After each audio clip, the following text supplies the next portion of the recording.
Good evening, everybody, and welcome to the Alwin BMW Racing Cup Season 2.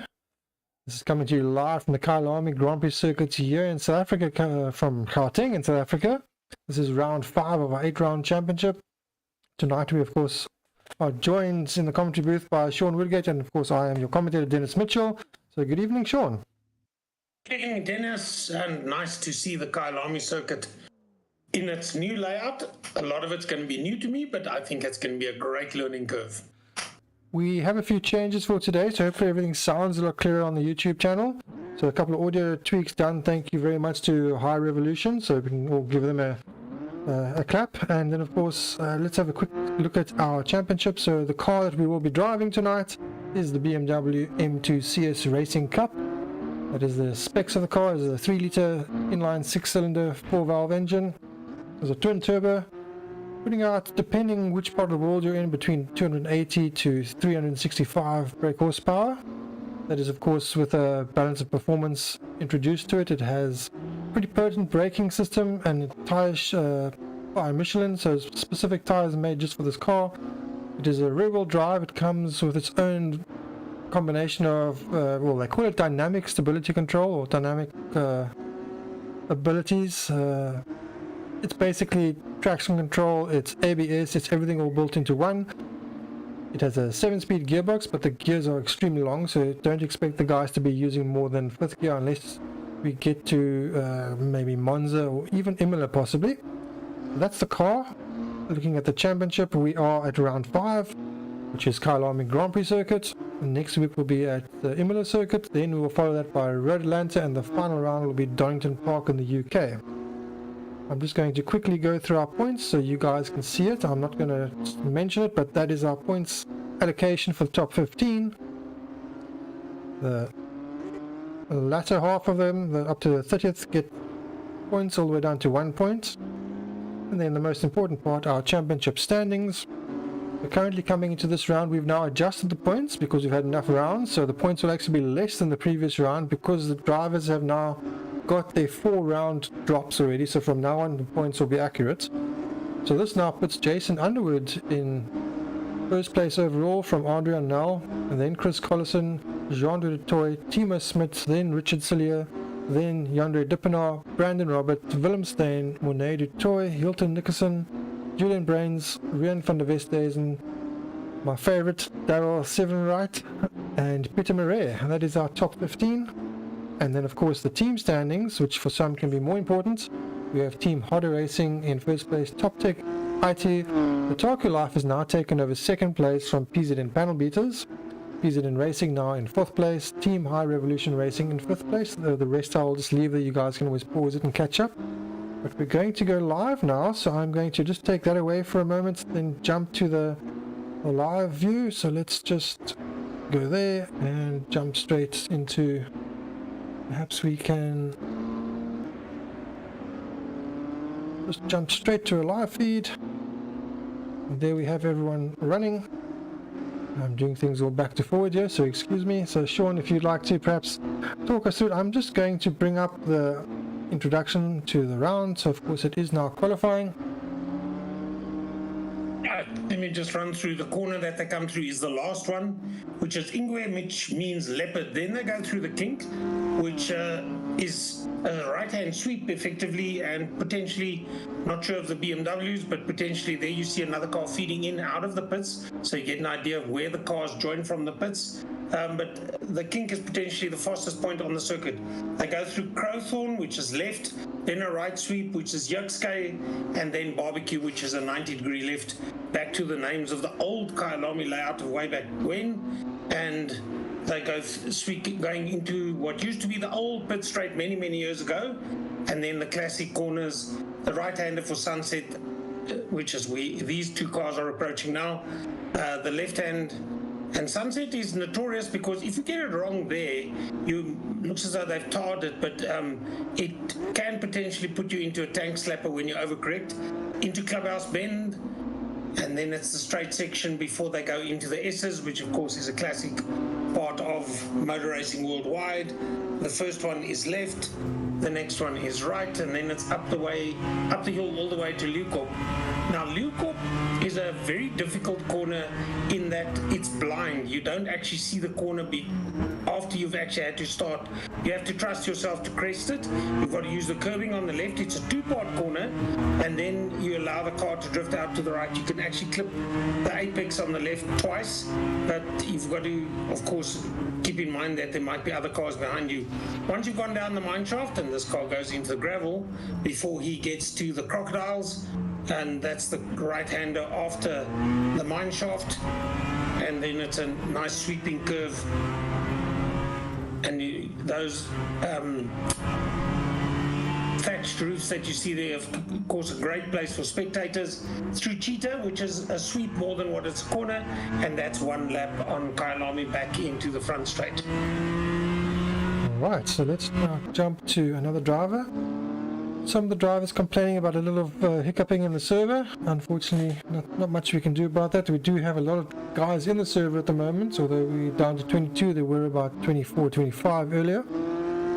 So we'll see how many can join. I know one of the drivers in particular isn't able to join. Unfortunately, that's Daryl. He's having issues joining. Alright, as we see, Wilro Dippenaar has of course joined for this round. He will be taking over Andre's car, so that's why he's currently driving Andre's car, so at least the team will get the points and we will have a skin ready for him by the next round. So let's see, Wilro is the brother of Andre Dippenaar. They are both rally drivers in the real life. Let's see what Wilro can do. Perhaps we can jump to a slightly different view and just so we can see what Wilro is up to, if I can find him in the timing sheets, which I am not at the moment. Alright, there he is. Right. Let's see how his lines are looking compared to the rest. His first sector is a 35.125. The fastest is by our new driver, Simone. He's just done a 34.9 and then he's put it, so I presume he's gone off. Simone is a driver coming from Italy, so our first Italian driver to join. Wilro unfortunately getting a little bit wrong there, losing a bit of momentum. Kyalami is a deceiving circuit in that a lot of the corners, they don't appear to, but they flow into each other, and you've got to get it really right. As this part of the circuit is, getting the back end a little bit to step out, but just clipping the curb there, which is about the right way to take it, but maybe keep the back end under control. The word I couldn't think of when we went past this part of the circuit last time, I suffer from brain fade, is the bomas. And those bomas are really a great place to watch the racing from. It's too wide. Let's see what time he puts up. He's probably going to be about 8 or 9 tenths off the time. At the moment he's third. 1.5 off the fastest time. We see Anthony Wilson is now joining us as well, and just behind him we have, I believe that is Sean Johnson joining the track, and we're going to go to Sean Johnson because he unfortunately is one of the drivers that's been heavily affected by our load shedding in our country, and this is the first round he's really been able to attend, so it's the first time we get to see his car. He's driving the Metro police car, and his teammate is supposed to have the SAPS car, so there are two police drivers. Not that they are police members, it's just the theme that they went for. Nice to see the car in the livery, as I've had it all along and waiting to commentate on it, and certainly one to spot quite easily. Well, Sean is usually a very good race driver. He doesn't always put up the best times in qualifying, but he makes up for it in the race. He's usually very consistent, so when he has a good race, he works his way forward as long as there's no incidents, and he usually ends up pretty high up the grid because of that. And of course, his brother Gary is always in the chat, so hopefully Gary's in the chat. I haven't had a chance to check yet, but if Gary is, good evening Gary. If he isn't yet, then I'm sure he will be soon. And of course, hello to all other people in the chat. So we have Peter Murray in the chat, we have George Hall in the chat. George, of course, a driver that's joined us several times. Of course, yourself, Sean, having commentated in there. And Glenn Orpheus also saying, good luck to all the drivers, may your battles be fierce but clean. And I agree wholeheartedly with that. Yeah, we've had an interesting year, to put it at least, and it's part of motorsport is that you do have stewards that decide if protests are made, who's in the right or who's in the wrong, and it's not necessarily for a whipping stick. It's just actually to get nice clean racing and ensure that everybody gives everybody else a chance. It is a great circuit, and I say that not because, oh, there's a spin out of the last corner, which is really going to get your lap time way down. You might as well scrub the lap and try and start it all over again. And I say this because as they cross the finish line, the commentary or the commentators used to sit in a little office on the right-hand side as the drivers cross the finish line. That was the one commentary point.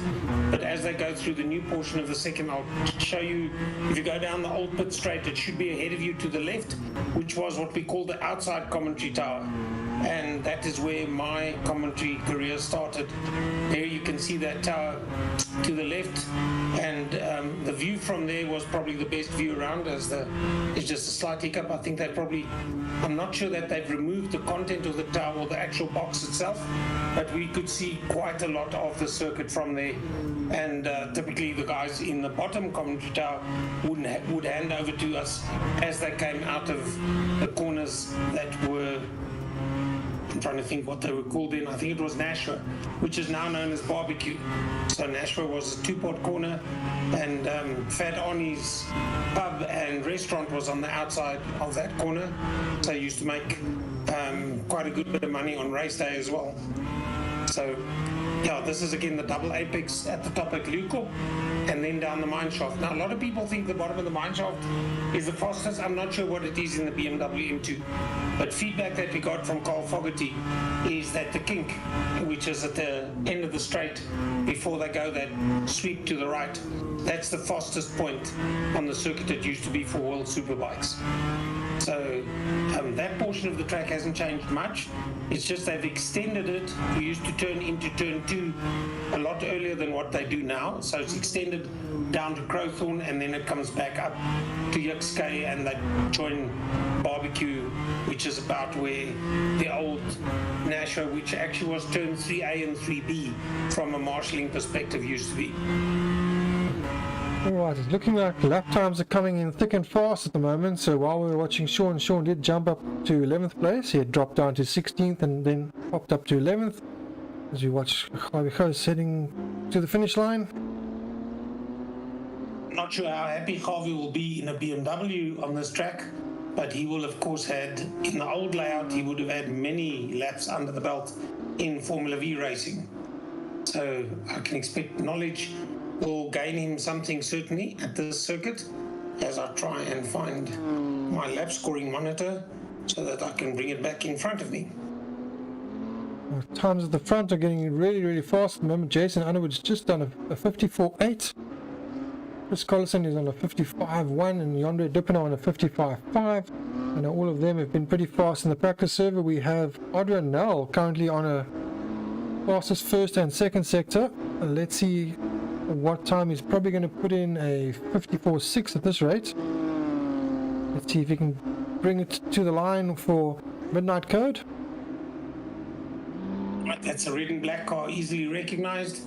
As he gets it sliding a little bit, that might cost point something of a second, but certainly held the line.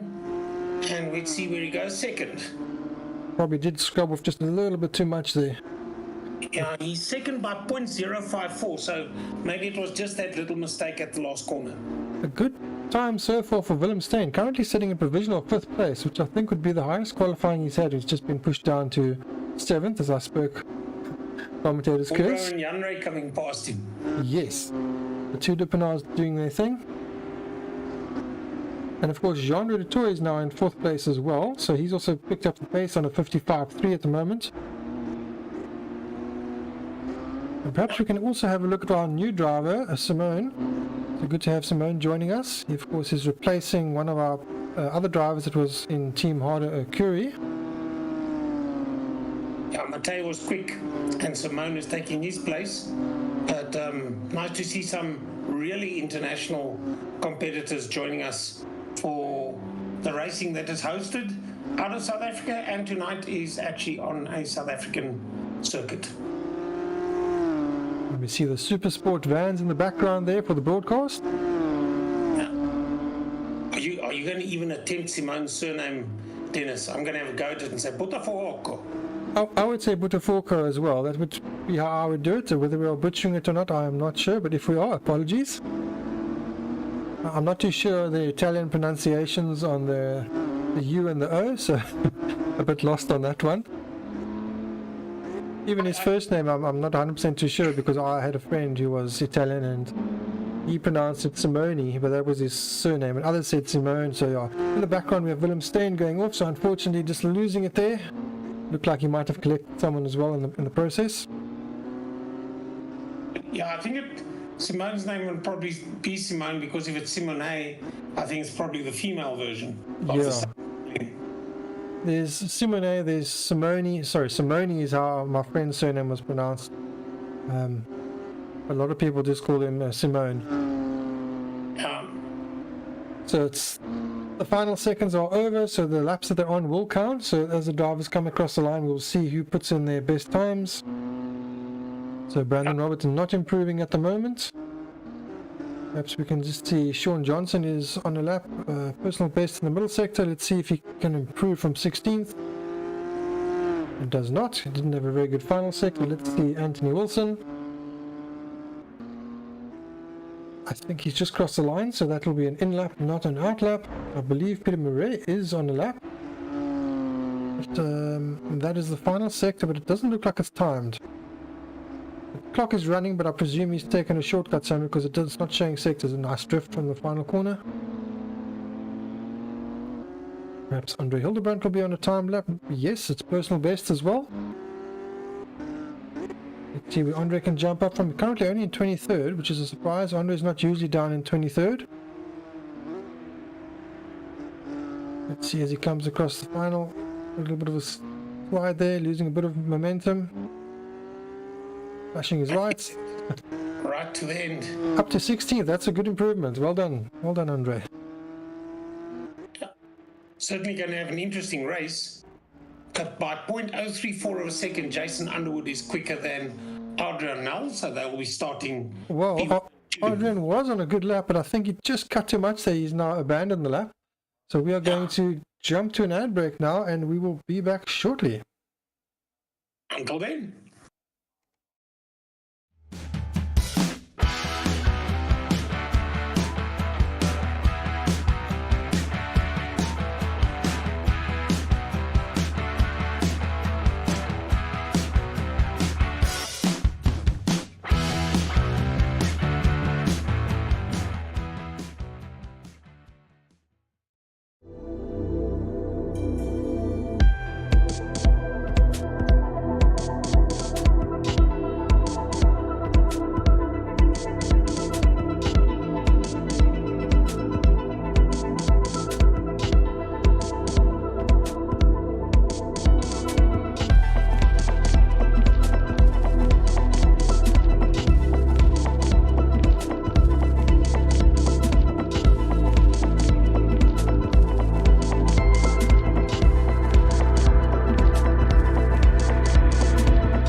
Alright, welcome back everybody. Sorry about the short delay, a small technical issue there.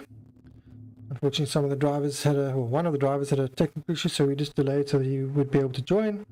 So welcome back. We are of course live now for round 5 of our 2022 season 2. So it started in 2022, late 2022, thanks to all the load shedding, so it's carried over into 2023. We will have Imola for round 6, we will have Road Atlanta for round 7, and Donington Park for round 8. And this of course is race 1 of the Alwin BMW Racing Cup, coming to you live from Kyalami Grand Prix Circuit in the Midrand, Gauteng, South Africa. This is a 25-minute race. The drivers have a standing start with a outlap, so they will work their way around in a couple of seconds time. They will start leaving the grid as we now see them starting to move around. We can have a look at the current starting order. So perhaps Sean, if you'd like to talk us through this. Yeah, it's a nice long track, so I can get through it I think quite easily. Alright, let me get this up. I've got it on the, I think I'll take it off the left scoring monitor. Jason Underwood, Team Harder Racing, car number 1, and that's a good reason that he's number 1, is he's very quick. Second is Adrian Null in the Midnight Code, car number 15. Third is Chris Collison, the Team Harder Racing, number 22. Andre Dippenaar, nummer is nie vierde plek, PZN panel beaters nummer 9. Brandon Robert is 5th, Top Tech IT, Otaku Life, number 412. Walro Dippenaar is in 6th, Redline Sim Racing, number 33. Richard Stillier is 7th, PZN panel beaters number 101. 8th is Sean Olivier, Team Jägermeister, the orange car, number 137. Willem Stein is 9th, Top Tech IT, Otaku Life, number 63. Simone Botafogo is 10th on the grid, Team Hardo Okuri, number 86. 11th is Timo Smith, the Minions Racing, number 84. 12th is Hilton Nickerson, Top Tech IT, number 135. 13th is Anthony Wilson, Top Tech IT Chrome, number 96. Mornay Detour is 14th on the grid, PZN Racing, number 777. Andre Hildebrandt is 15th, Top Tech IT Chrome, number 72. Sean Johnson is 16th, Bad Boys car. It's the first time we see that car out, number 52. And Peter Murray is 17th, PZN Trucking, number 420. Rian van der Westhuizen in die 18de plek, Alwin Racing, nummer 69. Danny Stander is 19de, GDR Racing, hy ry gewoonlik saam met Gawie, en ek dink Gawie is net 'n paar posisies agter hom. Dis nummer 243. Rudy is 20ste, PZN Trucking, number 518. Stan Besaidnout is 21st, the IBF USA, number 36. Gawie Close, 22nd on the grid, the GDR Racing, and he sticks to that, number 13. Wessel Viljoen is 23ste, High Revolution Roadside Assistance, number 422. And that's the grid that we have for this race. Standing start, and it's going to be an interesting one. And of course, thank you once again to Alwin Automotive Glass. If you have any automotive glass requirements, you can head over to www.alwin.co.za. Give Hilker a call, he can provide you with any automotive glass you require. And if you wonder where they are on the circuit now, they're coming sort of to the Cheetah, then it's Ingwe, and then they will line up on the straight. The last corner, Ingwe, which is the Leopard. Big field, so we're going to have a lot of action, I'm sure. The drivers have of course had a rule change regarding incidents and how they report them, so hopefully that will mean safer racing. If the drivers now report incorrect incidents, they will then get themselves a penalty for giving the stewards unnecessary work. And we've also clamped down on how incidents are considered. So we had certain incidents that we didn't consider incidents. So hopefully they will just get on with it and race now, and we will have good, clean racing. Otherwise it'll be lots of extra action for us. So we are ready to go. We're just waiting for all the drivers in the back to line up. I see one of the drivers is out of place. It looked like Donnie Stander is slightly out of place there. There's quite a few of them now that seem to, yeah, he's gone around and into position. I think everybody else has got to do much the same. I think, is that Gawie that's getting? No, that can't be Gawie. He's got to... No, that is one of the... I think that's Wessel Viljoen at the back that's out of place. He's got to be careful reversing on the grid. You can get a penalty. As we have a bit of rain coming down at the moment. Well, that's going to make life very interesting. the green car that was repositioning was Gendre de Toy from PZN Panel Beaters, I think. So it's going to be interesting to see where did Gendre, that can't be Gendre because he's not normally that far back. So let's see else who's in a very green color scheme. It might be Donnie Stander. Everybody seems set now. Right, the grid is now set. 5 seconds to go. We'll be revving up their engines. Right, and we're away. Some duck for the outside line, some go for the inside line. Well, not the inside line, the inside of the circuit, so middle of the road, as it were. And then at this stage, through turn one, they go, 3-4 abreast at one stage. That's not going to work too well unless they give each other racing room, which by the looks of it, until now, they have done, which is great racing from everybody. Some guys just making sure they don't drive into the back of anybody in front of them. Nice and clean, that's good. Yeah, there's a slide off there though, which is not a great way to start. And just having a quick look, I think that's Donnie Stander that went off the circuit there. And the grass is unforgiving, you have no grip. Yes, sunset, and I think we still have the same cars that were in front. It's Jason and Adrian, so nothing changes much. The more things change, the more they stay the same. Clubhouse corner and down that straight bit before they get to the S's. Is that Yandere trying his best to hold on to them? Yandere has, I think, made up a position at the start. It looks like Chris had a bit of a bad start there. He was up in third, he's now in fourth, and Yandere was fourth, and he's now up in third. So, yeah. Rollo is now in fifth as well. Timo Smith is sixth. I think Timo had not qualified sixth. I think he qualified seventh, if I'm correct. Which I might not be.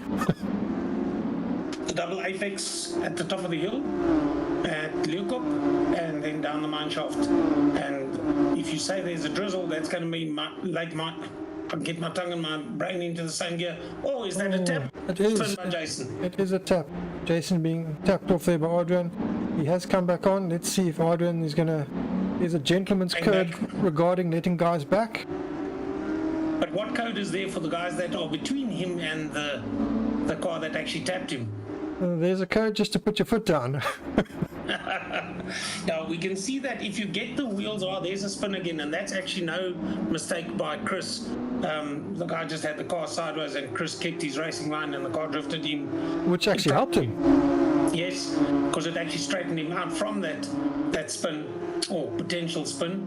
And looks like the top three are right there with each other again, but Adrian is still way out in front, so this battle that rages behind him is holding them up, and Adrian is being allowed to get away as he exits barbecue, and it'll be on the way to sunset. So a few guys in the pits at the minute, 4 guys in the pits. We have now one is, it actually is 4, yeah. So Donnie Stander, we have Anthony Wilson, Rian van der Westhuizen, and Mr. Falloon in the pit, so I'm not too sure what's happened. They all seem in there. I don't know if they're changing tyres, perhaps. I was about to ask, what is the set, or what are the choices for tyres in the BMW car? They basically have slick tyres and wet tyres. There's no variation of slick. It's just, as far as I can remember, there's no soft or medium. It's just slick or wet. But this is Joburg. No intermediate.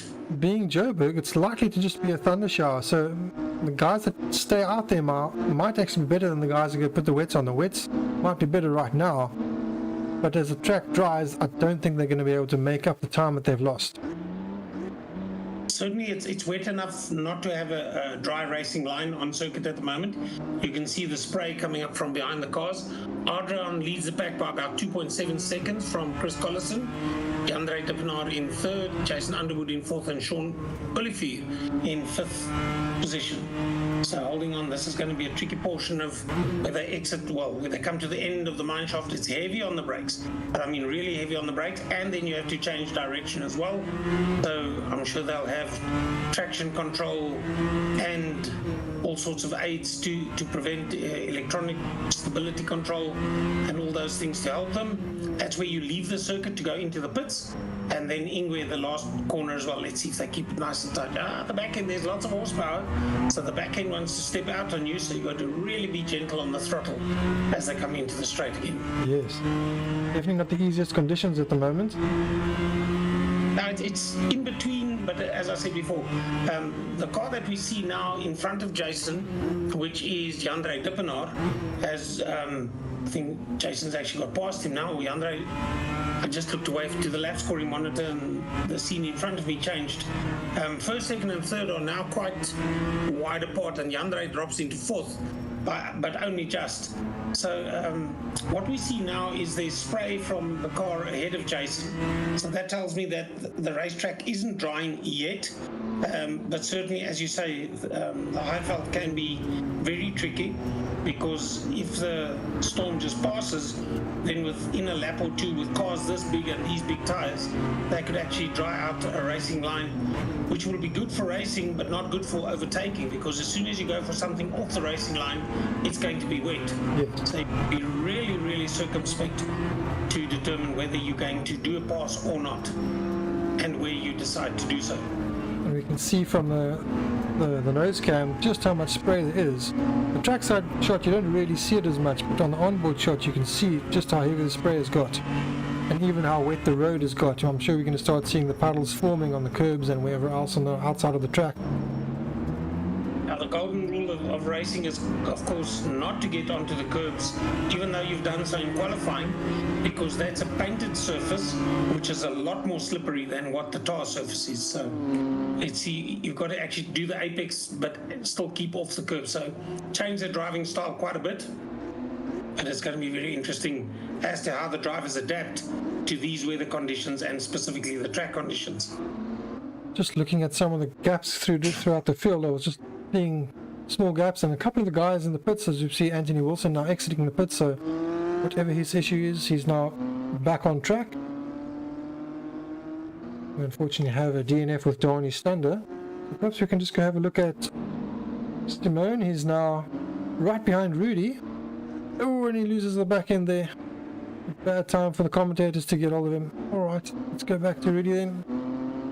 Right, and certainly it's interesting to see how the drivers contend with the wet, as Rudy van der Westhuizen PZN truckers, that black and yellow car, he's also has to have a very light foot on that throttle and manages to get it pointing the right way down the straight. As we have a look once again at Jandre Dippenaar, he's managing to hang in there with Jason. Jason seems to be struggling at this point. It looked like Jandre was losing a bit, getting a bit sideways, but then he suddenly started catching again, and it was down to 2/10. It's now back to 7/10. I guess with the conditions being the way it is, the smallest mistake, and then you lose, and then the guy in front makes a mistake, and then you gain. Now, this is the battle that's actually raging at the moment. First and second are in the distance, but for third, Jason is only 0.6, 0.7 of a second ahead of Jandre. So Jandre will be chasing very hard. We just got a fastest lap of the race by Willem Steyn at 207.986. I think that's the first time I've seen Willem get the fastest lap. He's been showing good form. He's in 12th, which goes to show if you concentrate on your own race, regardless of where you are on the track. I don't know if they contemplate a bonus point for the fastest race. You get one, yes. Yes, then certainly it's worthwhile running your own race and then getting that point. So a 207 just compared to Adrian Nel, a 208.8 for Adrian. And Willem, he's gone into the pits so that he might have wet weather rubber on. No, he is still on track. We're watching him currently. I'm saying he's been into the pits for a tire change. Right, sorry. So he's probably on wet weather rubber, and the question is, how long is the track going to stay wet? Because if it does dry out, then the guys on wets have to go in again to get slicks, because the wet weather tires heat up very quickly. And I've just got the inkling there that there's a little bit of a racing line drying up. Yes, to Luco. I agree. As you were saying, that it did look like it, and you don't see the rain dropping anymore, so I presume it's going to dry. So now whose tyres are going to be the best towards the end of the race? Let's see how far Willem Steyn is. He's got a long way before he gets to Simone, and Simone is a long way behind Rudy. So quite big gaps in amongst the field. Just having a look back to see where there is a battle raging. Seems to be that the guys have settled into the positions they are, and the guys that have been into the pits, and there's a number of them: Willem Steyn, Sean Johnson, Brandon Robert, Andre Hildebrand, Ruan van der Westhuizen, Anthony Wilson, Stan Besaidnout, Hilton Nickerson, Pieter Marais, Gawie Gous, Wessel Viljoen, and there's, of course, the DNF for Dani Stander. I wonder if he didn't get that for reversing on the grid, potentially. Possibly, yes. So, nothing really to make mention of. Just as these cars come towards us now in view, the bombers that would have been between Sunset and Clubhouse have disappeared, as you see there. And that has now become a really good spectator point, because if you're well positioned, you can actually see them go through Sunset Clubhouse and then see them come on the other side, come down the mine shaft and into that complicated sweep while it's hard on the brakes actually, and see them into the Crocodiles. So a nice place between Sunset Clubhouse, where the bombers used to be, will give you both sides of the circuit that run parallel to each other at that point. We now have a new lap for Brandon Roberts. So the fastest laps are coming from the drivers we just don't expect to be doing them at the moment. So probably because of tyre choice. Yes, Willemstein, sector 1 puts in a quickest lap time. So, and those are all the guys that are on the wet weather rubber. So we'll have to see whether they put in anything quicker than Brandon's 207.356.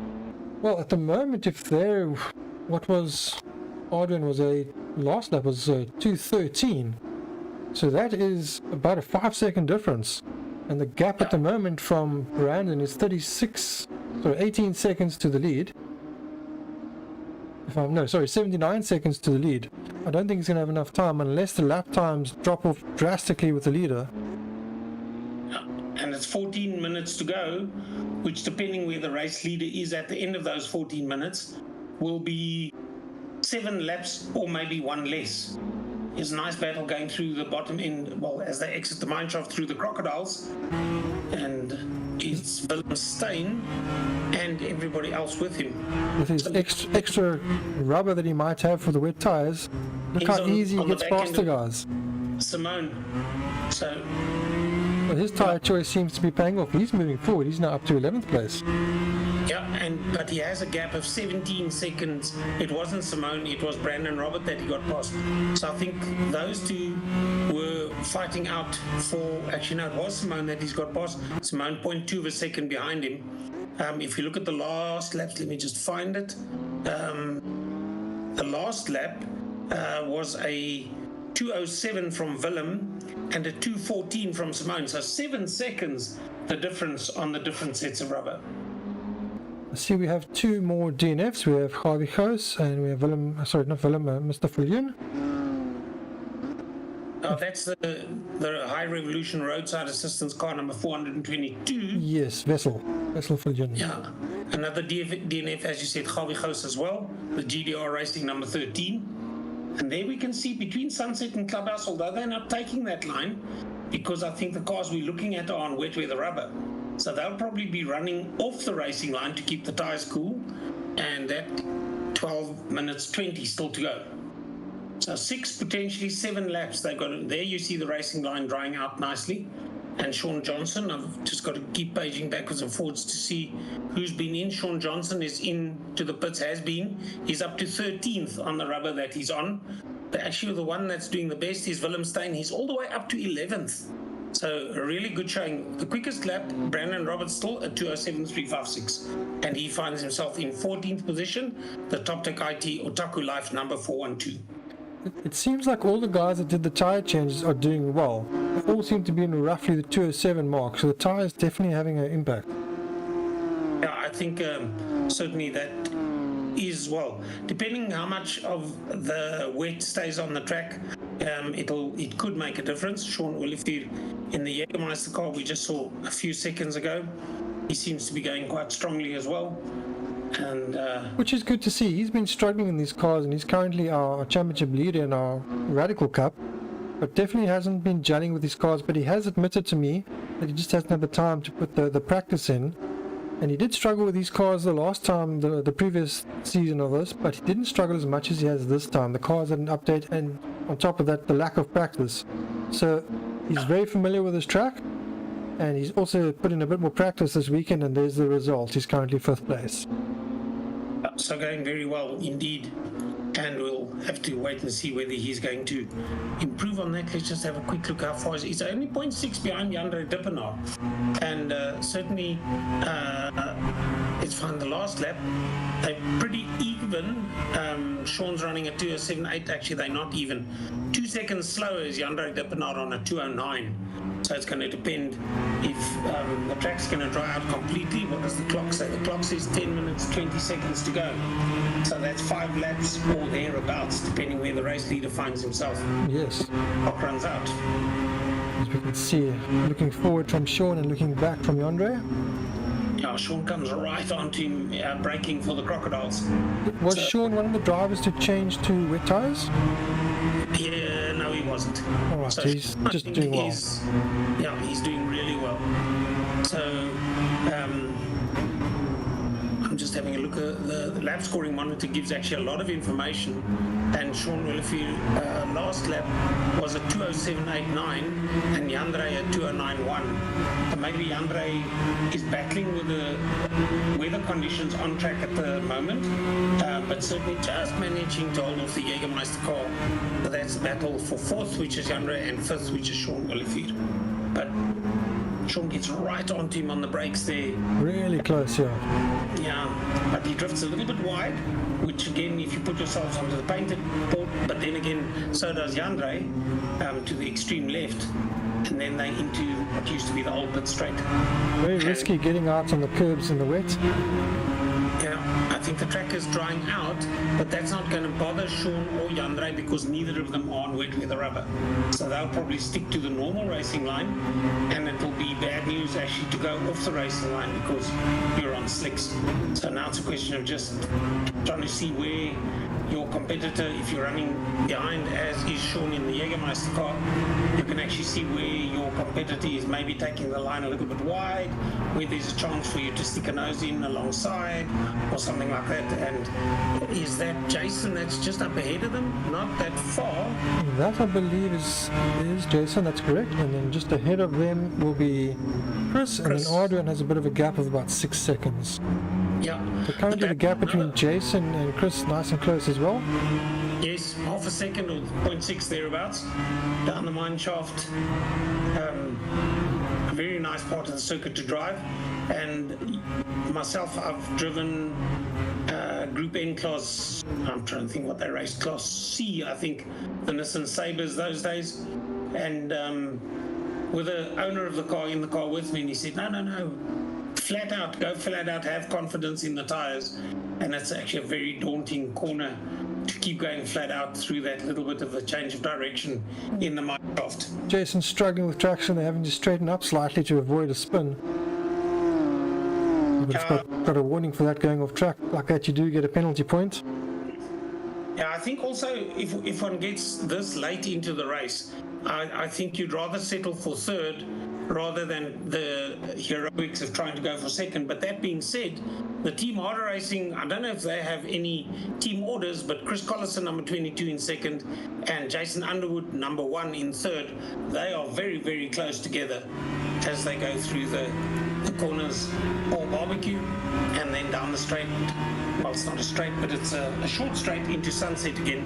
But I don't think they have team orders, but I think they will definitely consider not taking each other out. They don't have team orders. Jason confirmed that with me the other day. We can clearly see the dry line now. We can see how much closer Jason is getting to Chris. So Jason, running slightly wide there. Be careful going onto the wet grass. Last lap for Jason was a 2:04.1 versus Chris's 2:05.2. So that's more than a second. So that shows that the one driver, Jason, is more comfortable in these conditions than what Chris is. And you can see it on track as well. He's getting little by little, he's getting closer to him with 6.5 minutes to go. We have another battle that's brewing on track. Richard Sillius has caught up to Sean Willefeel and Jandre Dippenaar, so I'm going to just jump to that. So we now have a three-way battle there, although the gap between Sean and Jandre has grown. Now Richard is on the attack, and Sean is now gone from attacking to defending. if you want to know what Richard's car, it's one of the red and white with the black grey stripes. It's the PZN panel beaters, car number 101. So a nice battle that is livening up there. And of course, the bright orange car ahead of him is the Jägermeister car, and that is Sean Olivier. Very close between them at the moment. Yeah, a little bit off the road there, in fact, from the Jägermeister car, Sean Olivier. And let's see how they're gentle on the throttle. Certainly makes a difference. If you get out of that corner well, I think it was Richard that actually put one wheel off. That slows you down for the straight, which actually slows you for turn 1 and ultimately how fast you get entry into turn 2. So everything, turn 2 now of course is Crowthorne, then it's the Yuxkay sweep. As we see them go through the Yuxkay sweep before they then go into Barbecue End, which is the sharp left-hander. We've reached the tipping point for the tyres because we now have a new fastest lap of a 2:01 for Jason Underwood. So all the guys on slicks are now coming back into play, and the guys on their wet tyres are going to start suffering now. So they've gone as far as they can by the looks of things, and now the dry tyres are definitely becoming the tyre to be on. So the one to watch is Willem Steyn, who's in 10th in the Toptech IT Otaku Life car, and he's got Simone behind him in the Team Harder Okuri car. The gap there between the two of them is 5.2 seconds, but Willem is on the wets and Simone is on the dries. And a little bit further back is Rudy, but also another 5 seconds adrift. So, while everything happens, is this I believe that's one of the back markers that they're passing. He just held up Sean slightly, and Richard was able to take advantage. If that's a back mark, I wonder if that's not Harvey. Harvey's a DNF. That might be Stan beside. No, let's have a look at the. No, Stan is a black car. That I believe might be Hilton Nickerson. Yes, Toptech IT number 135. Right, so all happening. We have about just under 4 minutes left to go. So yeah, while we were talking about it, it actually happened, and that was, to say, a back marker also comes into play here, and you've got to be very, very careful how you position yourself. And bad news for the Jägermeister car, but we see the sun starting to shine as well as we have a fastest lap for Chris Collison. Perhaps we can have a look at our leader. He's just out all on his own at the moment. Adrianel getting a nice slide on there. 5 seconds, he's in the lead with. They're going to do this lap and one more. Got Sean Johnson in front of him, so you'll catch him fairly soon. And just a quick look at the YouTube channel. We have Daryl, of course, saying he unfortunately couldn't join for some reason. He couldn't join the server tonight. He's been practicing all week, so not sure why that is. Ross Human, greetings to Ross. Haven't heard from you in ages. Hope you're well. Peter Murray in there saying he got disconnected. That's a shame. Ross saying absolutely great race so far from Yandre. Yeah, Yandre is having a great race. He's been struggling a bit, and all things seem to be coming good for him. We also have Caroline in the chat saying good evening all and good luck to PZN. Caroline must get the best supporter award for the year because she joins the stream every night, every night. I just see in the comments we have Julian in there saying your voice could come up a bit, so I'm just going to increase your volume slightly and hopefully that is good. Right, I've just... It's interesting.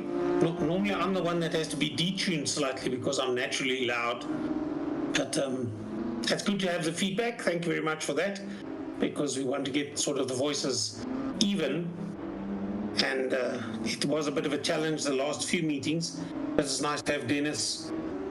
He provides all the, shall I say, the IT background to enable these races to happen, and certainly gives me a place to enjoy myself. Is this the race leader coming down the line now? It is, drifting it nicely there.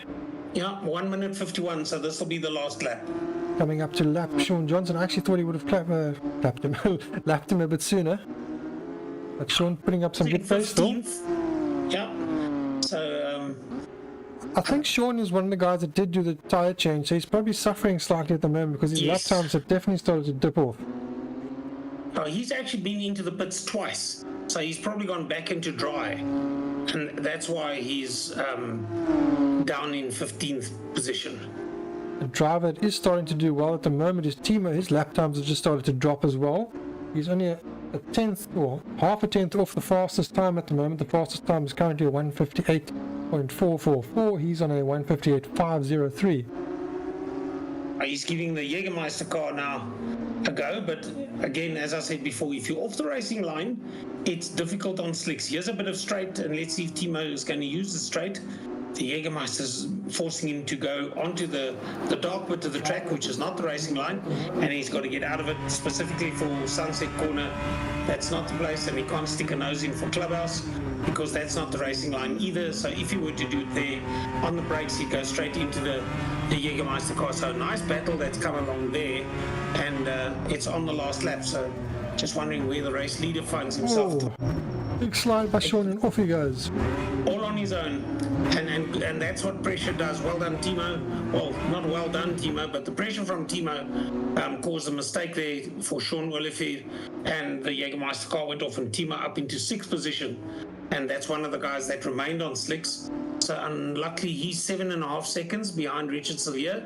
So he's not, if I just look at the lap times, the differences, I don't think any change is going to happen, at least not as far down as Timo and then Volro de Pnar and then Sean Olivier. In fact, all the way to the top 10. They're going to finish in the positions they are. As you can see, the Minions car has nothing even to chase. Is that the flag that's just gone for Adrian Nel? Yes, it is. They've come past the pits. So Adrian Nel wins it from Chris Collison by 4.3 seconds. In 3rd position, Jason Underwood. And he was a further 2.9 seconds adrift, or 3 seconds adrift. So the race is run, the flag is dropped. Timo Schmidt, as I said, coming through in 6th position. I've missed 4th and 5th was Jandre de Pnar, and 5th was Richard Sillier. Jason Underwood took that 3rd position. Here comes Timo for 6th, as I said, a long way back through Ingwe. The Boeing Brigade. Toy. And behind him we have, I think it looks like Simone, but he's got Stan Bezadnote right in front of him, who's a back marker. Then we have Willem Steen, who has made his way up to 10th place while the track was wet with his wet tyres, and then slowly progressed backwards to 11th as his times just dropped off. Yeah, of all the guys that changed tyres, he finishes the best in 11th position, and certainly made the race quite interesting for him. As you see now, there's hardly any, well, you see a dry racing line, but I don't think there's any spray coming up. So for the rolling start race 2, it's going to be probably a dry race, and an interesting one at that. Yes, I would assume it'll be dry. You see Andre Hildebrandt coming into Ingwe, if I got it right finally. Hope so. Yes. It's actually not that difficult. No, it's not difficult to pronounce, it's difficult to remember for me. Yeah, no, I've got a snip onto a Word document that if I have to refer back, because some of the corners are new names to me, then I can just pop that up before going back to either the visuals and or the lap scoring monitor, which makes it quite easy actually. And that's the end of race 1. We're going to jump to an ad break. We'll set the grid for race 2, and we'll be back probably within 5 to 10 minutes, so we'll be back shortly. Until then.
Alright everyone, we are back for race 2. Sorry about the lengthy day, just setting the grid. We had a few issues with the grid and some of the drivers unfortunately haven't been able to make it, so welcome back. We are here once again for the Alwin BMW Racing Cup Round 5 from Kyalami Grand Prix Circuit in Midrand, Gauteng, South Africa for race 2. Another 25-minute race. This of course however is a rolling start, so the drivers will not come around and stop. They will then pull the safety car peels in, they get the green flag, they have to stay in formation until they get to the finish line, and then it is put to the floor. So we will see as the drivers get going now. But let's also just quickly have a look at our schedule while the drivers are waiting. We have 9 seconds to go before they get rolling. So this of course is round 5 from Kyalami. We will have round 6 from Imola, then we'll have round 7 from Road Atlanta, then round 8 from Donington Park in the UK as our final round. And our championship standings. Sorry Sean, if you want to talk, you can talk. I was going to say it's going to be interesting, the other circuits as well. But a nice championship, and the fact that you drop your worst race, that means it changes every week. Everybody gets the opportunity to drop a bad race, which then changes the point standing. Alright, Sean, I'm not sure if you would like to perhaps just read the starting order. I'm going to put it on the screen shortly. Let's just bring that up. Alright, it's now up. Right. Simone from Italy has the pleasure of starting in pole, car number 86. Morne de Toy, one of the Boeing Brigade, number 777, is in second. That was quick. Timo Smit, Richard Sillier, Jandre Dippenaar, Jason Underwood. So Jason's going to be competitive from P8, I'm sure. Let's see how he goes. In 9th, it's Chris Collison. 10th is Willem Steyn. 11th is Rudy. And then Brandon Robert in 12th position, number 412.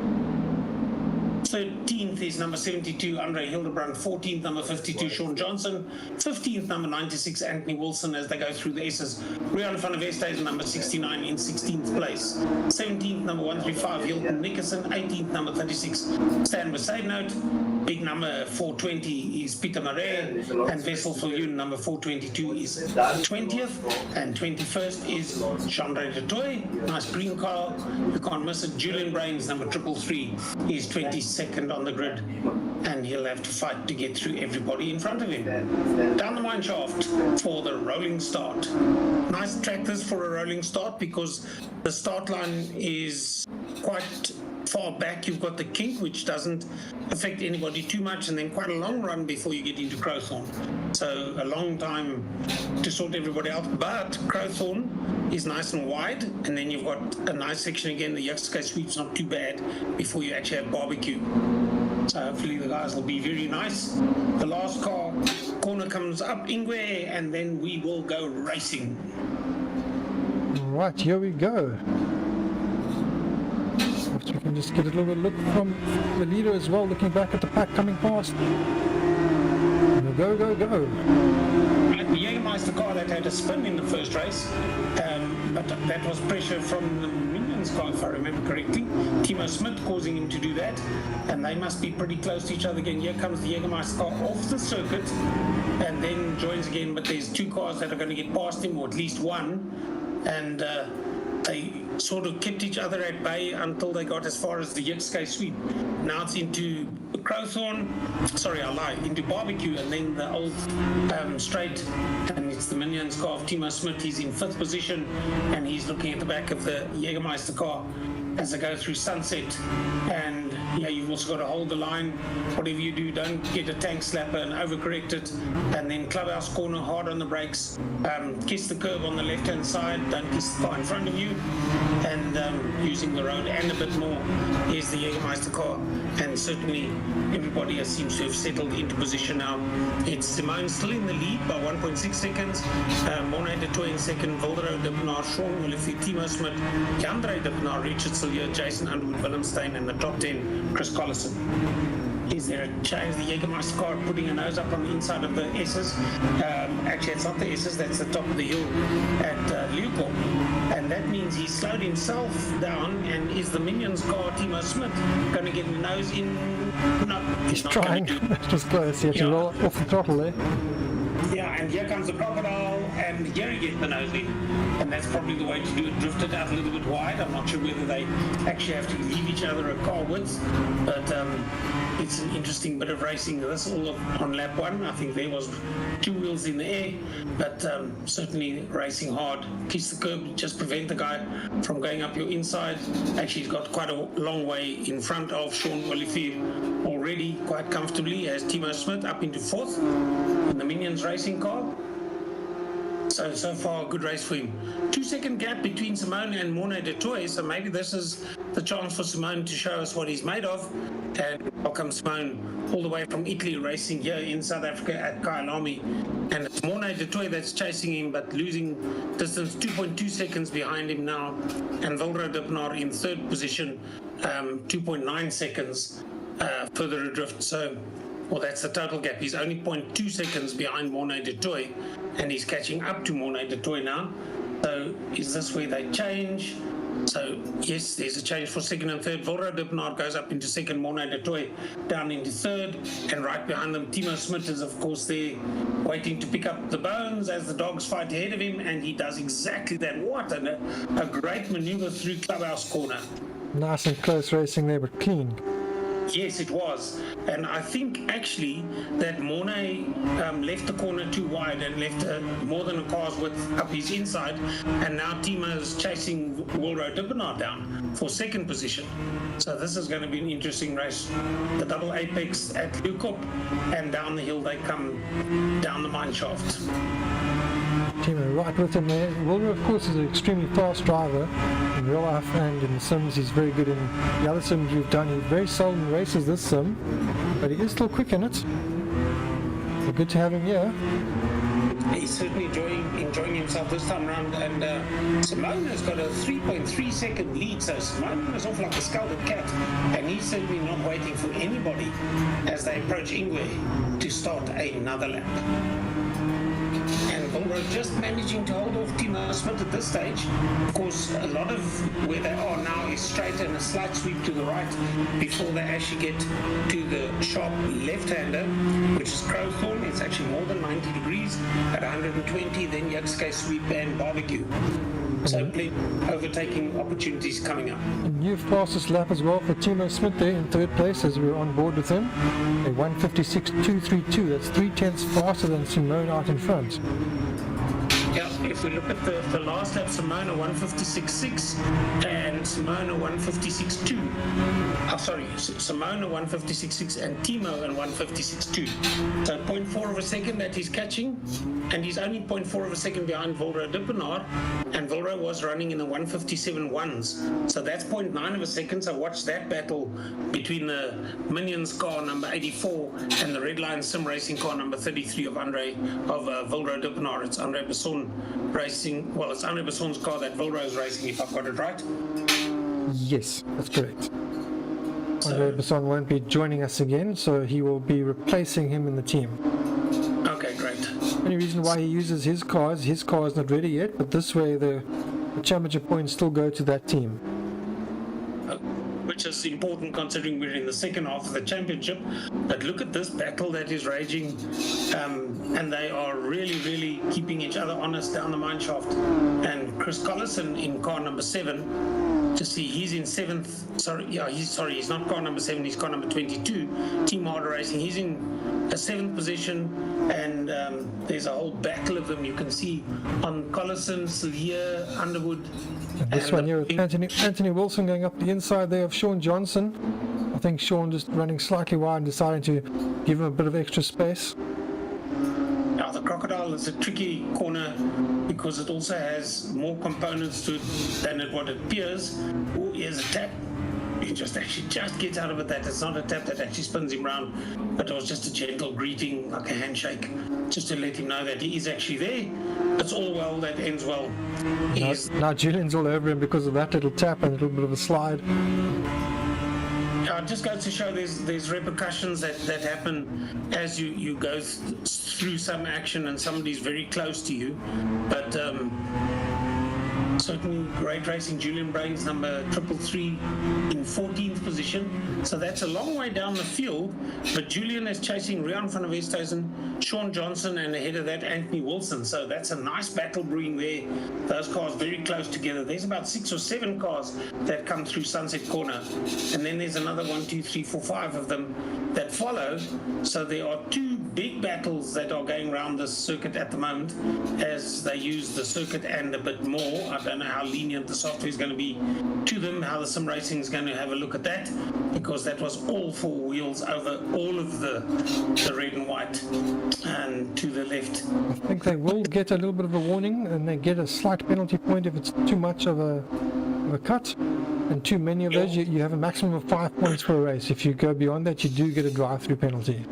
Yeah, because that used to be a gravel bed back in the day, but certainly having a tar now makes for less work for the marshals, and at least you stay in the race at speed, and you'll have to wait and see. There's Voldo Dippenaar being pushed down to 3rd position by Timo Smit. Just being passed. Yeah, he just has a good car, has a good setup, he's got a good rhythm. If you look how he handles it out of the corner, the car doesn't step out. He does, however, go onto the rumble strip, but he just seems to be enjoying the conditions that he's got. They're overcast at the moment, and Kyalami is notorious for having a change of weather in a very short time period, so we see some blue in the distance there. Hopefully it'll clear, but of course there's no guarantees in motor, well, not at Kyalami, there isn't in the Highveld, whether the conditions can change. 3.5 seconds that Simone is in the lead from Timo Smit. So let's see in the last lap, a 155.9 that Timo did, but he had to do a pass, so that would have slowed him down, versus the 155.7 from Simone. So from now on, we can keep an eye on it and see how it progresses to see if Timo is actually going to catch Simone.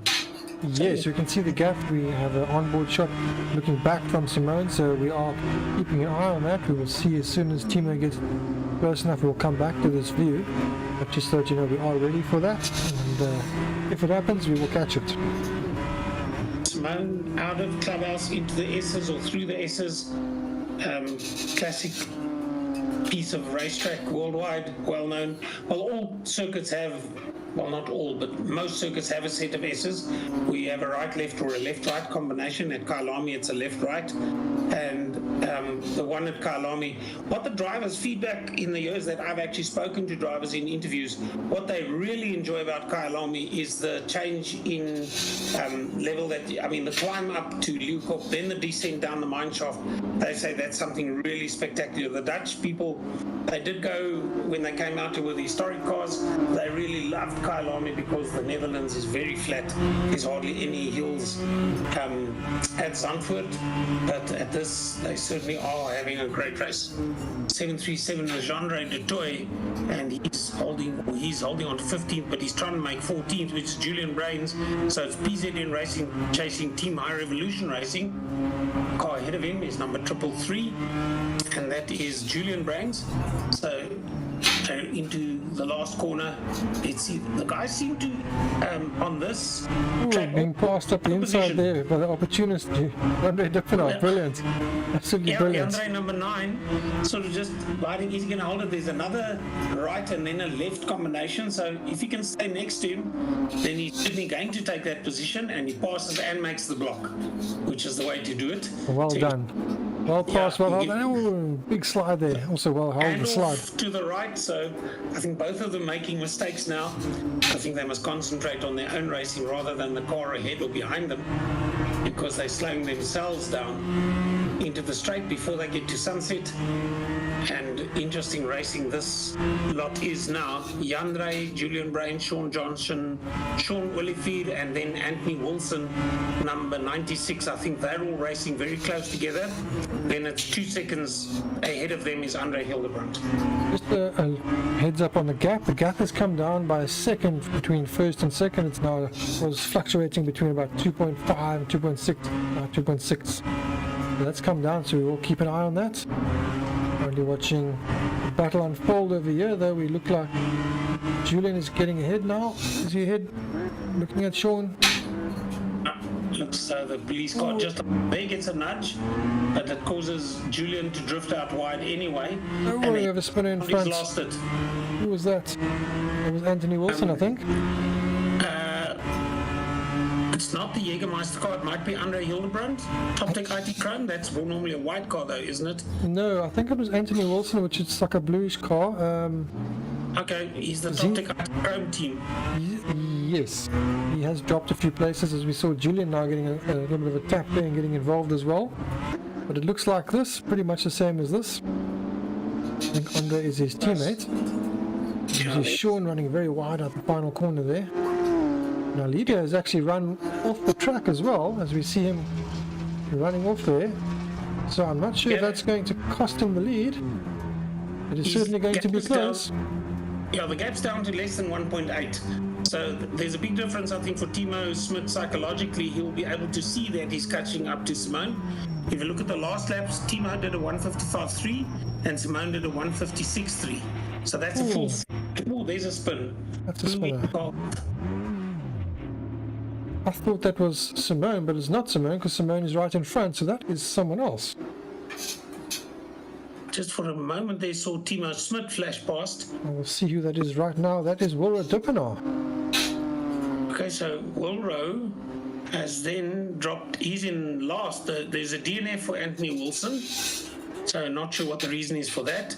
The 96 Top Tech IT Chrome car of Anthony Wilson gets a DNF. And the Minions car of Timo Smit is still 1.6 seconds behind Simone. So it looks as though Simone got away from that spin without being too much damage. On the clock, that is. Just under 12 minutes to go, so we're halfway through this race.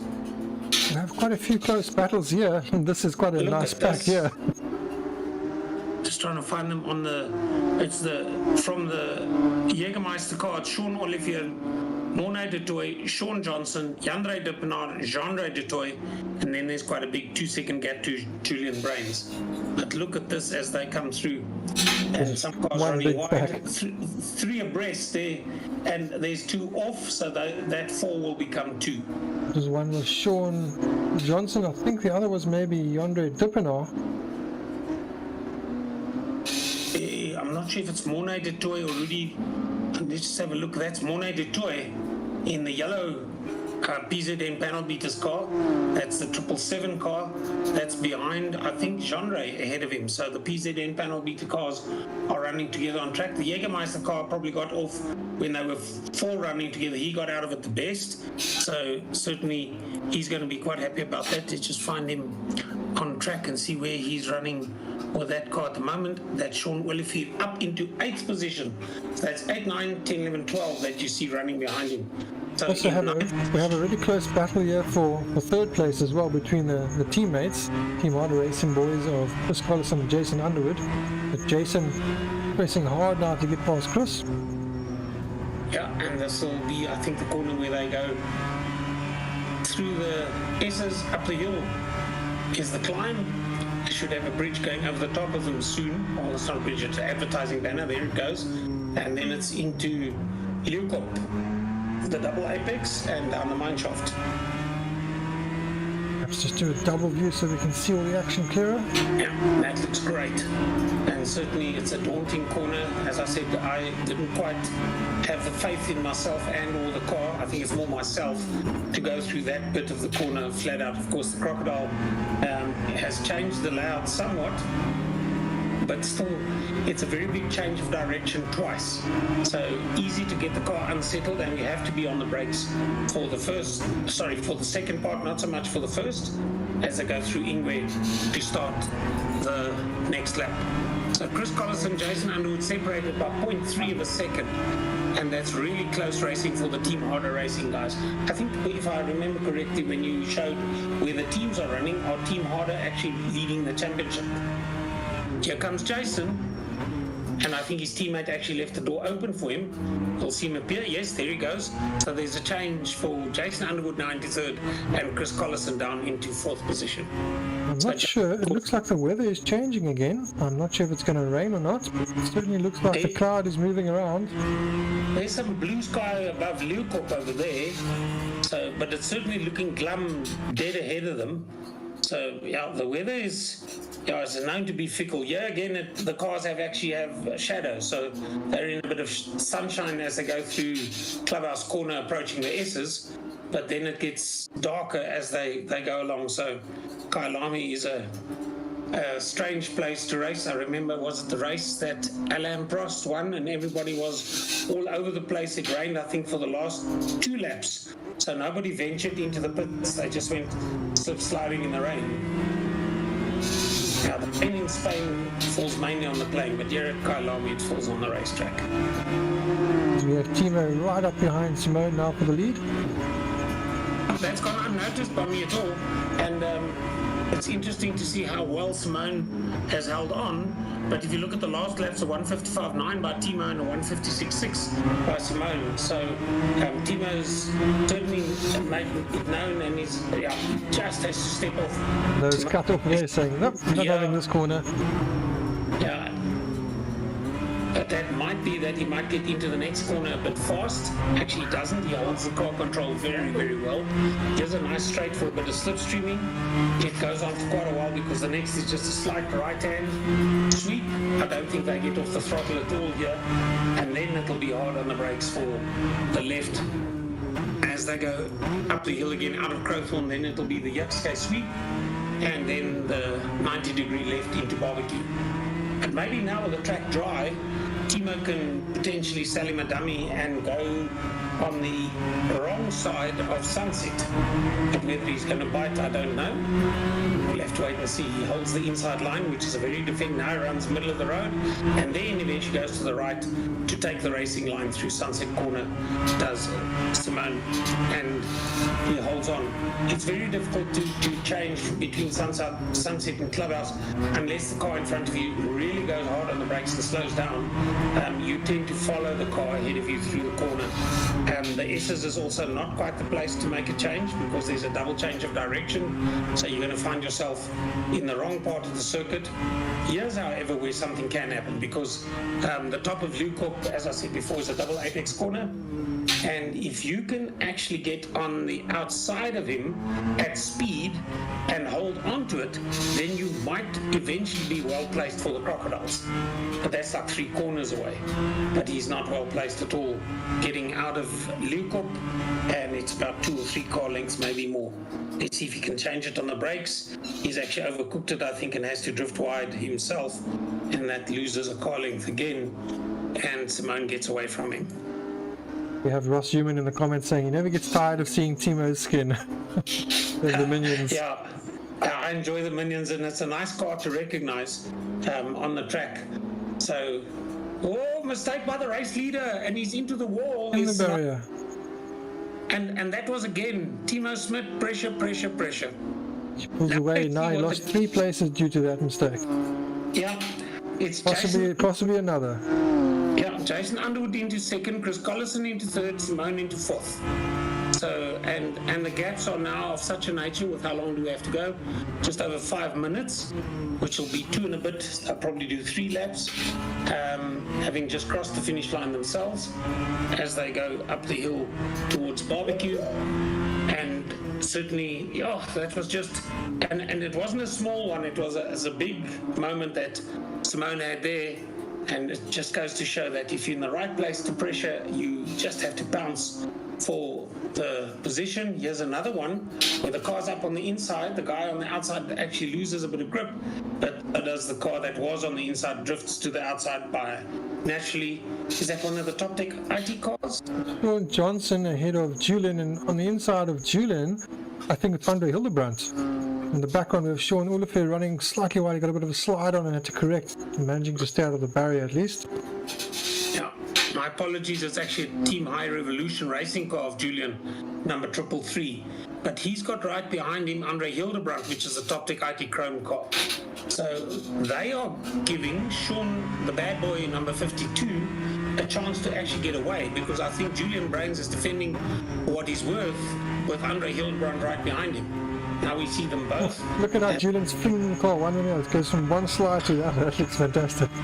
Yeah, and the way that he kept it actually going in the right direction, he could so easily have gone wrong. And on the brakes at Luco, he's right up on the back end of Sean Johnson again.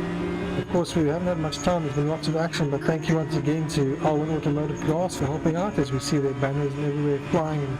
And thank you very much to all our sponsors and all the people involved. And remember, if you're enjoying, to hit the like and subscribe as we see a pass being made. Indeed. Is it going to stay? Because there was the back end step out, and we wait and see. Yes, it does, as they come through the second to last corner before they head into Ingwe. And let's see what the clock says. It's 3 minutes and a bit to go. So the race lead has already gone over, so they'll finish the lap that they're on and one more. So further down the field, certainly good running here. Sean Johnson, the bad boys car, number 52. He's in 10th place, so running well, and he's just 0.6 of a second behind Julian Brains, but he's certainly giving Julian Brains something to think about. And ahead of them is Willem Steyn in the Top Tech IT Otaku Life car number 63. So these three very, very close on the track, and of course all for position. So Oh, bit of a slide there, managing to keep it going in the right direction, but that was well held. yeah, this that we see is I'm just waiting for the monitor to We're on board with Andre Hildebrand, looking at Sean Johnson, and the other view is Sean Johnson Yes. looking back at Andre Hildebrand. Yeah, so it's the two of them, and they are in 10th and 11th. So certainly a nice view to see, because these cars are very close together. Andre Hildebrand, Sean Johnson, and Julian Brains ahead of them. So Julian Brains has managed just to open up a little bit. Actually, in fact, between the three of them, they sort of have many car lengths between each other, but still have each other in sight with 1:50 to go. And Timo Smit is now in the lead by 1.6 seconds. Jason Underwood, the last lap, 1:55.8. Timo, a 1:56.5. That's a difference of 0.7 of a second, and only 1.5 seconds the gap. So if it's 2 laps to go, then maybe there could be a finish or a chase for the finish, but only 1.5 minutes to go. That's going to be interesting to see if Timo Smit is going to succumb to the pressure, or is he going to hold on to the lead for the win. And Richard Cillier is doing very well. He's caught up to the back of Chris Collison. So he's putting Chris under a lot of pressure at the moment, while Jason is starting to pull away quite nicely from him with a massive gap. This could be a change of position by the end of the race. Just looking up at the skies above Lukop, there seems to be blue sky now. So the clouds seem to be dissipating, and I think we're almost on the last lap. And the rain didn't have a part to play in this race, which certainly had made race 1 very interesting. So Timo Smit, great race so far in the Minions car, is 1.4 seconds ahead of Jason Underwood with 41 seconds to go. So Sun is definitely out as well. We can see the glare on the cars. yes, and the nice shadows that they are casting. So definitely a dry track, and that's not going to change anytime soon. Looking in the distance of Pretoria and Midrand, there's still cloud cover, but certainly a lot of blue sky as we see now above us at Lukop. I had to guess, yes, it is Lukop, as they go down the mine shaft. So Chris Collison looking like he's got the pace. It should seem to catch up, but now Chris seems to have responded. So I think all is looking safe for Chris. The time has run out. He'll definitely get to the finish, as we have our leader. Our time has run out, so we have Timo coming up to the finish line. Oh, so it's well timed. Yes. So still 1.4 seconds, just enough to win comfortably. From Jason Underwood in second place. Great run by Timo, great run by Jason as well. Chris in third, Richard in fourth. We have Simone coming across the line in fifth, so still a great result for Simone. Yes, it's probably a new circuit to him. Not sure if it's new in sim racing to him. Yeah. And Brandon and then Willem, so the two teammates line astern. Yeah, that's Brandon Robert Willem Stein, Team Top Tech IT Otaku Life. Then quite a tussle going on here. It looks like Andre just hanging on to it there, managing to lose out a little bit there. Sean Johnson beating off Andre Hildeband there for 10th place, so nice finish to the race there for Sean. He's going to be happy in the bad boys car number 52.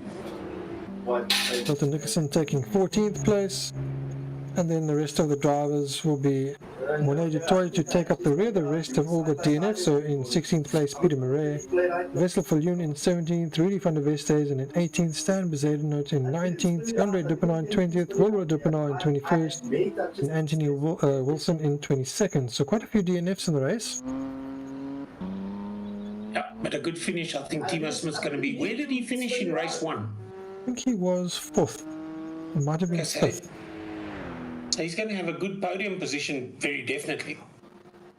Alright, we're going to jump to an ad break and we will be back shortly with the top 3 if possible. Otherwise, whoever else is available. So we will be back shortly. Stay with us and we'll probably be about 5 or so minutes to get everyone ready to chat, and then we'll see what they all have to say. So be back shortly. Speak to you then.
All right, welcome back, everyone. We are joined live for the commentary for the end of our BMW round 5 from Kyalami. We are now joined by the top 3 drivers who are all available, thankfully.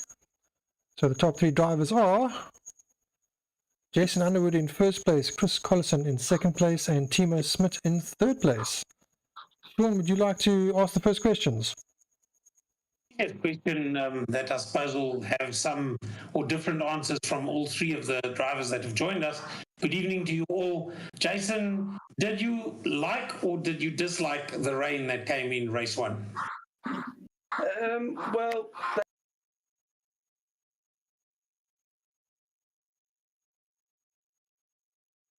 just note it was a surprise, but you know, racing's not all a foregone conclusion. What's gonna happen? So, yes, it was a surprise. The wet was very nice. I'm quite comfortable in the wet, thanks to my dad throwing me around on go-karts every weekend on wet weather trucks. So yeah, it was enjoyable, very enjoyable. And Chris, question to you: when the weather was, shall I call the weather intermediate, or when the racetrack became intermediate, and there was a slight racing line, how much do you change your racing style and your racing line in conditions like that? Yeah, quite a bit. I mean, you can bring your braking point back again. I tended to be a gear lower when it was wet, just because going so much slower around the corners, it was so greasy, and I think most of us were on slick tyres as well. So yeah, completely different kettle of fish to in the dry or even having wet tyres on. And Timo, you didn't consider coming in for a change of wets in the first race? You were happy to stay out on the slicks and battle the conditions?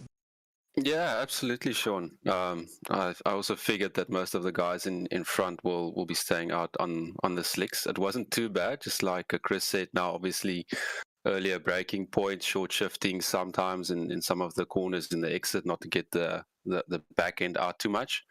And obviously, I mean, I had a very poor qualifying result in the first race. I only qualified 12th, I think. I just couldn't get a clean lap because of all the traffic. So for me, it was kind of, you know, if there's a dice to be thrown, I would stay outside even if it's heavy rain. So at the end, it paid off. A few guys in front had a few incidents. So yeah, I actually enjoyed the rain quite a lot. Yeah. I'll just quickly jump in there just to give you guys an update on the championship standing. So currently now, after tonight's rounds, Jason, you are still in the lead on 203 points. Chris, you are still in second on 199 points. And I think you were in second, if I'm correct. And Timo, you are now in third on 186 points, tied with Jean-Andre de Toy, but ahead because you've had wins and Jean-Andre hasn't. So it's only 4 points between first and second. So even though we're into the second half of the racing, between Chris and Jason, still everything to go for.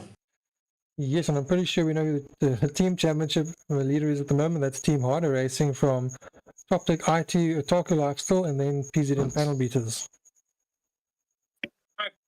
You, Dennis, what have you got up your sleeve for the drivers?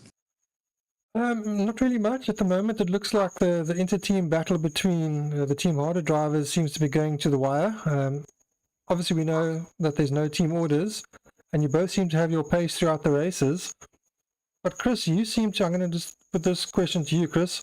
Your pace seems to be in the first half, and Jason seems to be in the second half. Is there anything you think you could do to change that? I don't know, be a bit younger maybe.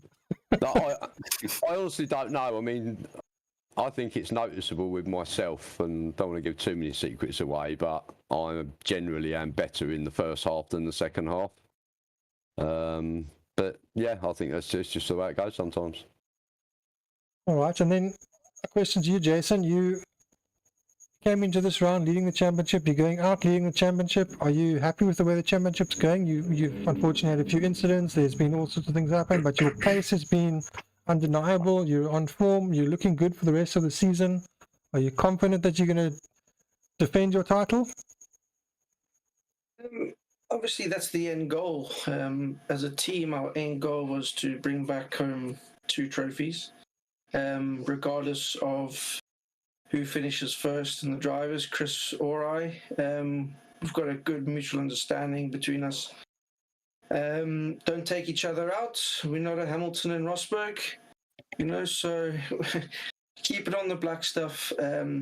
With regards to myself and the championship, as you earlier said, it's only 4 points. So that's one race result. That's all it is. So every race is a new race. You're only as good as your next race. So look forward to the next, I think there's 3 rounds left or 4 rounds left.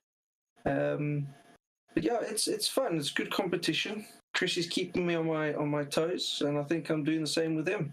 But we enjoy our company, and just looking forward to having some more battles with Chrissy boy, and hopefully Timo when he's got full power, because he's also pretty quick as we saw tonight. So yeah, it's all good. It's all fun. That segues nicely into the question for Timo. Timo, you've had your problems not being able to do all the races, but you're certainly coming good now, up to 3rd place in the championship. You've got some victories this season as well. Are you confident that you can stay in the top 3 for the rest of the season, or even challenge the top 2? That would definitely be the goal. I think top 3 would be absolutely fantastic. I mean, the previous season, or in the BTC or BTCC championship, we had a bit of a laugh with the Infinity. So we kind of got used to, just finishing hopefully in top 10. If we were lucky. if we were lucky. And I think Jason also having a laugh. That was quite fun. But yeah, now that we've all got the same car, I'll be honest, I am a few tenths behind on the pace. So basically I just need to do what Chris is doing in the first half of the race and what Jason is doing in the second half of the race, and then hopefully get the battle in front. But I need to practice my qualifying laps. That makes a huge difference in the first race, because we're so close in terms of the pace. And as you know, it's close racing, so even if you're just 2 or 3 seconds behind, it's very difficult to catch up and pass if you've got similar pace. So yeah, we'll need to practice on that. But awesome to be back here, and a big thanks again to you, Dennis and Sean. Absolutely amazing job what you guys are doing. There's a lot of hours, after hours time that goes into this, and I really, really, really enjoyed it. So thanks a lot, guys. Pleasure. Then we'll go to our final remarks for the race. So, any final remarks from you, Jason, or shout-outs? Just to thank all the supporters, all the sponsors, our personal Team Harder sponsors.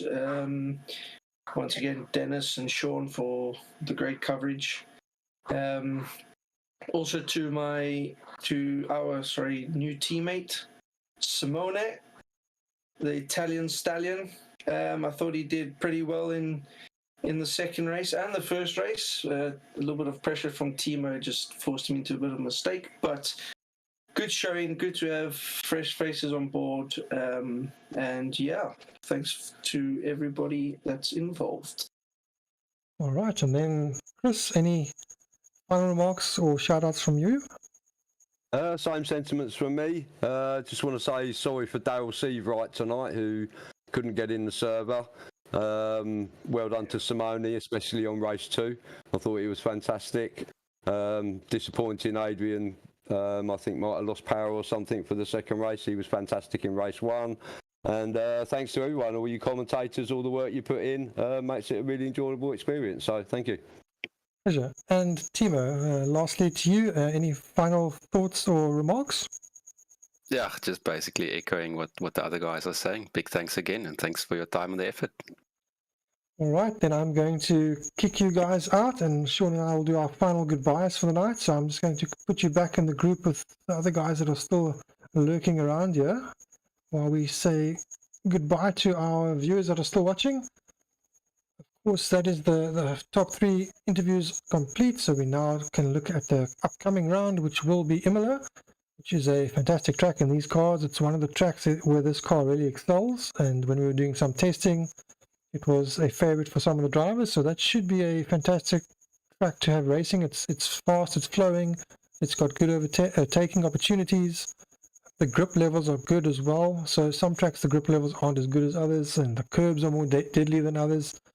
The feel on that track is very good, so it gives the drivers a lot of confidence. So we should see some exciting close racing there, like we have here.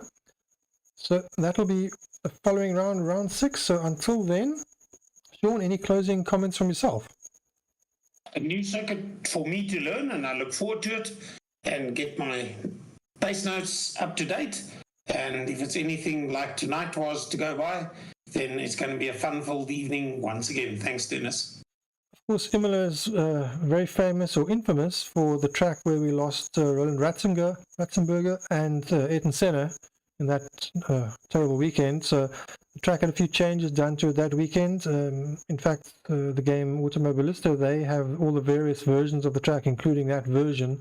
But it's still a fantastic track. It's probably a track favorite for many, many races, for Superbike, for Formula cars. It's just a fantastic track to race. The layout is beautiful. The undulations are beautiful.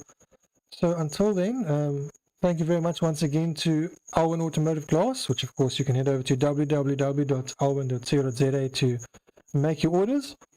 Give Hilton a shout, and of course to all our other sponsors that have contributed to this season as well. Top Tech IT, we've got PZN panel beaters, we've got High Revolution also helping out. So all of the guys, thank you very much. It means a lot to us that you all support us, and of course all our drivers, and of course yourself, Sean. Thank you. Without you, this wouldn't be as good as it is. Always a pleasure. So until next week, have a good week, and we will catch you then. Good night, everybody.